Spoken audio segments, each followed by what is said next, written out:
Hey! We are so excited to be returning back to campus this fall, and it is also extremely important that everyone on campus wear a face mask in order to help prevent the spread of COVID-19. Now, UNT is requiring that everyone on campus wear a face mask at all times, except when eating or drinking. Now, finding disposable face masks can be somewhat difficult, and you're only supposed to use them once.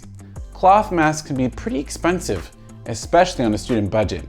And sewing your own is also an option, but with materials such as elastic and cloth being hard to find, it can be just as tricky. But today is your lucky day because I'm about to show you a few easy steps to make your own face mask from some materials that you can find at home, such as a bandana, some rubber bands, or hair ties, and no sewing involved. Step 1. Lay your bandana out on a flat surface in front of you. Step 2. Fold the bandana in half and then fold it in half again, top down and then bottom up so the two meet in the middle. You now have a long, narrow strip of fabric. Step 3. Slip one rubber band or hair tie over the end of the bandana so that it's about 4 inches from the end.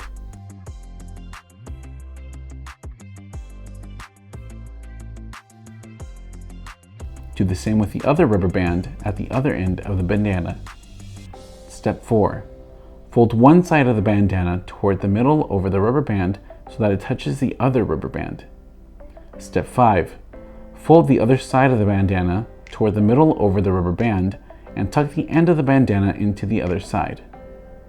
Step 6.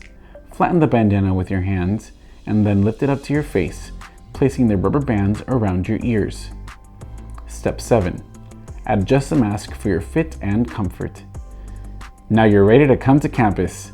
If you have to take it off to eat or drink, knowing you'll need to put it back on again, protect the side that will touch your face by laying it on a clean napkin with that side facing the napkin.